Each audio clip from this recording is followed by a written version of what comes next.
Waalaikumsalam warahmatullahi wabarakatuh. Kepada yang terhormat Kepala Sekolah Anak Muda SPDMSI dan Bapak Ibu Guru. Yang pertama-tama marilah kita bacakan kehadirat Allah Subhanahu wa taala, di mana di kesempatan hari ini kita masih bisa berkumpul dalam keadaan sehat tanpa kurang suatu apapun. Di sini mohon izin saya akan membagikan hal baik tentang pembelajaran yang kami hasilkan dari PKG PJOK. Di sini saya mohon izin untuk mempresentasikan tentang rencana tindak lanjut kegiatan P5 permainan tradisional bersama kelompok belajar sekolah SD Negeri Susuan 02. Ini ada latar belakang peserta didik kita saat ini masuk sebagai generasi Z yang menerima arus informasi secara cepat melalui media internet. Sebagian informasi ini mengandung nilai-nilai kadang tidak sesuai dengan nilai tradisi luhur Indonesia. Bila mereka terpapar, dikhawatirkan nilai tradisi asing akan menghilangkan atau menggantikan nilai tradisi lokal yang luhur. Bermain tidak lagi menjadi aktivitas fisik yang menjadi tumbuh berkembang anak. Permainan yang sekarang dimainkan adalah game online. Penjaskes merupakan bagian integral dari pendidikan secara keseluruhan yang memiliki peranan dalam membina pertumbuhan fisik, mengembangkan psikis peserta, keterampilan motorik, pengetahuan dan penghayatan nilai-nilai pembentukan pola hidup yang sehat. Ini permainan tradisional dalam pembelajaran penjaskes dapat membantu anak dalam bersosialisasi. Anak saling bersosialisasi dengan temannya. Selain itu, bermain sangat diperlukan untuk perkembangan gerak dan kebugaran anak. Dengan menghidupkan kembali permainan tradisional yang mulai pudar, diharapkan pembelajaran berbasis proyek yang berkaitan dengan PJOK bersama kelompok belajar sekolah. Peserta didik akan lebih paham akan budaya bangsa Indonesia sesuai program P5 SD Negeri Susuan 02 yang mengusung tema berkebinekaan global. Ini adapun tujuan pembelajaran yaitu meningkatkan motorik peserta didik. Peserta didik dapat wawasan luas. Peserta didik mengenai permainan tradisional sebagai budaya daerah yang sangat kaya dan beragam, serta peserta didik lebih mencintai budaya lokal melalui permainan tradisional. Dan peserta didik memiliki kebugaran jasmani yang baik melalui permainan tradisional. Adapun capaian yang diharapkan yaitu melalui permainan tradisional yang diharapkan peserta didik dapat mencapai penting antara lain. Yang pertama, keterampilan olahraga, yaitu meningkatkan kemampuan motorik, kekuatan, kelincahan, fleksibilitas, dan daya tahan, serta mampu bermain permainan tradisional. Dan yang kedua, keterampilan sosial. Di antaranya yaitu mampu bekerja sama dengan tim dan mampu mengkomunikasikan ide dan trik dalam permainan, serta menghargai perbedaan kemampuan siswa.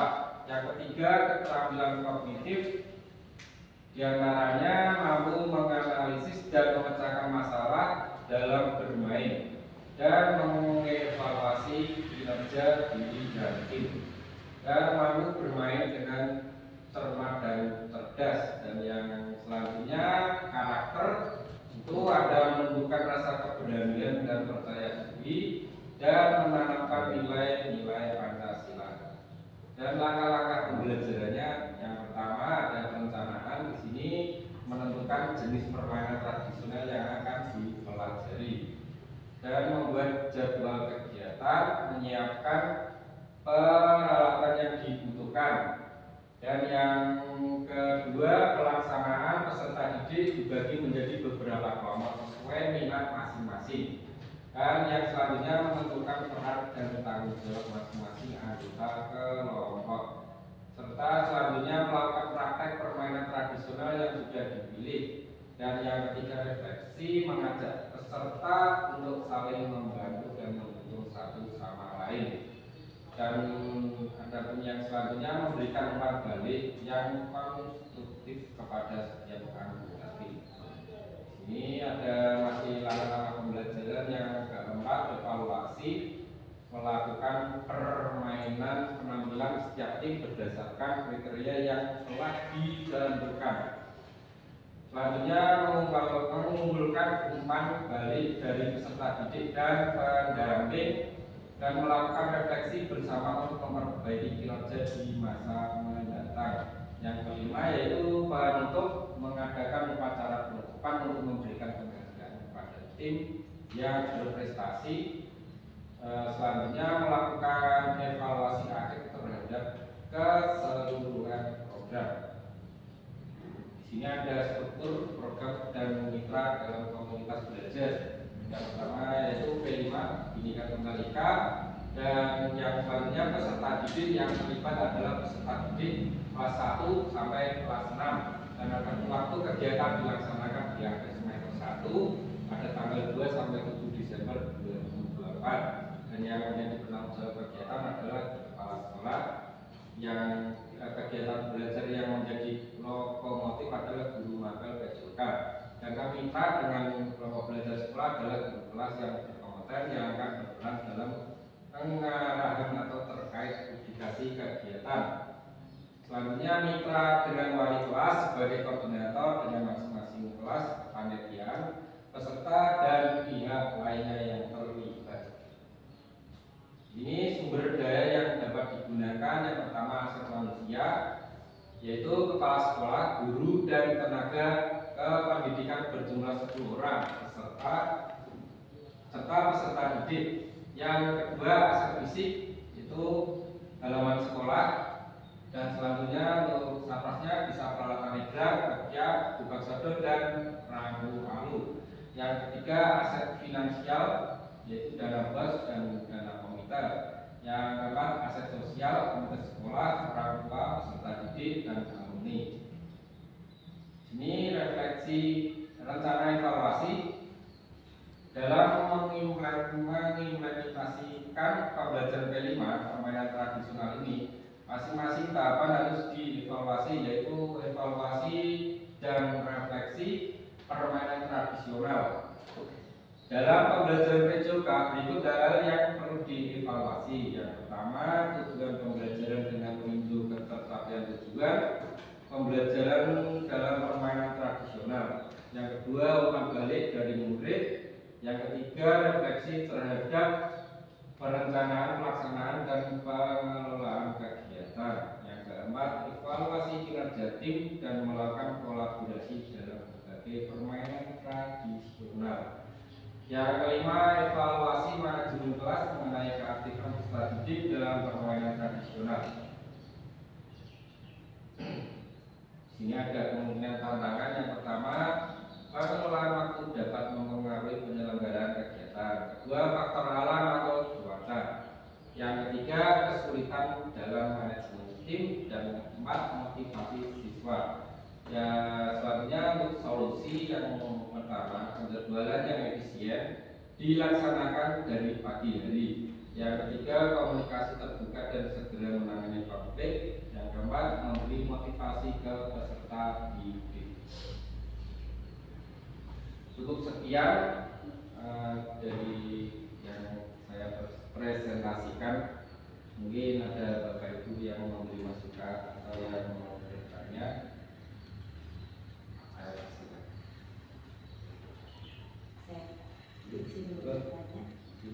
Terima kasih kesempatannya. Pak, yang ingin saya tanyakan untuk rencana tindak lanjut terkait dengan permainan tradisional, langkah apa saja yang akan Bapak lakukan untuk mewujudkan pembelajaran PJOK dengan metode mengajak peserta didik bermain dengan permainan tradisional tadi? Kaitannya dengan sarana dan prasarananya, mengingat di sekolah ini belum ada nih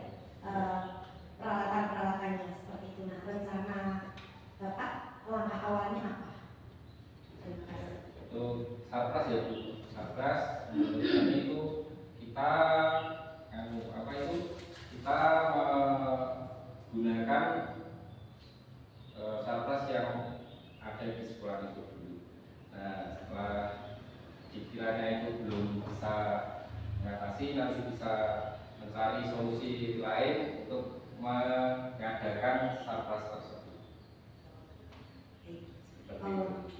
Satu lagi ya Bapak. Kemudian kapan rencana Bapak permainan tradisional tersebut akan diterapkan di sekolah kita? Itu sesegera mungkin Bu. Ini juga masih dalam proses-proses menerapkan permainan tradisional di sekolah, karena beberapa permainan tradisional sudah mulai hilang. Mungkin untuk anak-anak generasi sekarang dan seperti permainan engklek, terus kubah soto kayak gitu udah apa ya Pak? Udah mungkin jarang ya, udah mungkin malah gak kenal ya, malah gak kenal karena anak-anak sekarang itu cenderung ke permainan gadget seperti itu. Jadi mungkin bisa dialihkan dengan permainan tradisional supaya bisa ya menjauhkan dari seperti itu. Terima kasih Pak jawabannya. Mungkin ada mau menambahkan? Mohon ditampilkan tangan. Yang Ya, kemungkinan tangan. kemungkinan Kemungkinan tekanan ini akan muncul apabila kita tidak pandai-pandai memanage, diantaranya memanage waktu. Jadi untuk pengelolaan waktu dapat mempengaruhi penyelenggaraan kegiatan. Artinya tantangan ini tidak akan muncul ketika guru PJOK bisa memanage waktu kapan akan melakukan kegiatan-kegiatan tersebut. Yang nomor dua, faktor alam ataupun cuaca. Alhamdulillah di lingkungan kita kondusif, tempat kita bermain juga cukup luas. Jadi di sini yang dituntut hanya kemampuan dan kemauan. Jadi ketika kemampuan dimiliki, kemauan kurang, otomatis tantangan ini akan muncul. Kemudian ini kesulitan dalam memanage waktu, memanage tim. Ini memang bisa terjadi karena keberadaan siswa kita yang tiap-tiap kelasnya masih minim. Contoh, ketika mau bermain tugas outdoor, di sini ada regu bermain. Ketika anaknya kurang, otomatis harus melibatkan kelas lain. Jadi di sini Pak Win bisa bersama guru kelas meminta agar bisa memainkan tugas outdoor ini dengan mengalokasikan waktu antara kelas dan kelas. Kecuali di kelas bawah itu bisa jadi untuk kelas atas, jadi harus ada kerjasama di antara kelas. Kemudian motivasi siswa ya memang kita harus pandai-pandai mengemas. Contoh, ketika bermain egrang yang dulu hanya terbuat dari bambu dan hanya begitu-begitu saja, nanti dimodifikasi bagaimana bentuknya yang indah. Terus ketika anak itu menampak tapakannya, itu jangan dulu merasakan kesakitan ketika kaki memindahkan injakan. Jadi kita sebagai pendidik ataupun sebagai guru harus pandai-pandai mengemas untuk melayani siswa agar siswa nyaman. Syukur-syukur nanti ada istilahnya komunitas anak-anak untuk bermain ke hal-hal yang tradisional sehingga akan mengurangi gadget. Demikian masukan dari Pak Win, semoga nanti menambah istilahnya semangat Pak Win untuk memasukkan kembali kearifan lokal yang kita miliki untuk anak-anak kita. Terima kasih. Terima kasih Pak Andri atas masukannya. Ini menurut tadi yang mau menanyakan. Ini Pak saya Pak. Assalamualaikum warahmatullahi wabarakatuh. Waalaikumsalam warahmatullahi wabarakatuh. Yang saya hormati di sini saya hanya sedikit menambahkan. Yang pertama itu adalah memang benar bahwa permainan tradisional ini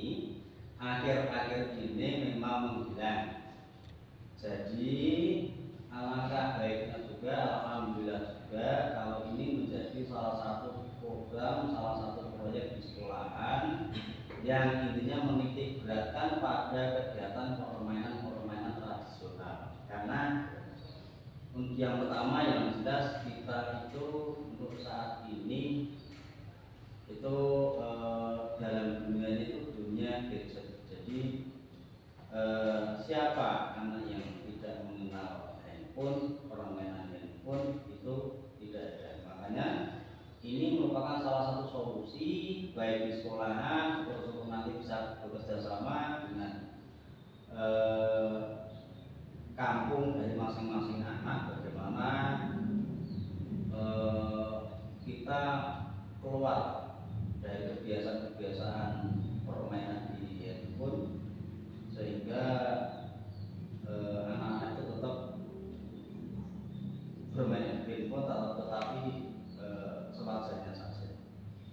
Itu mungkin dari saya, dan ini memang permainan tradisionalnya sebenarnya juga menyehatkan jiwa dan raga karena sehat, banyak bergerak secara fisik, tapi juga jiwanya juga merasa senang bersosialisasi dengan rekan-rekan, bermain dengan rekan-rekan. Jadi ini solusi yang bagus kalau permainan ini dimasukkan ke dalam program di sekolah. Mungkin itu Pak Win dari saya pribadi. Saya kira wassalamualaikum warahmatullahi wabarakatuh. Waalaikumsalam. Terima kasih Pak Martul atas masukannya. Semoga menjadi kedepannya menjadi lebih baik lagi. Itu dan anak-anak bisa mengenal tradisi adat atau permainan tradisional dari negara dari daerah kita. Mungkin atau masih ada yang ingin bertanya, mungkin dimasukkan lagi. Sampun cukup lagi. Sudah, saya mengucapkan banyak terima kasih kepada Bapak Ibu Guru. Semoga dari apa yang kami dapatkan bisa menjadikan perubahan bagi kami sendiri, bagi peserta didik, dan menjadikan lebih baik lagi di sekolah kita ini. Terima kasih. Wassalamualaikum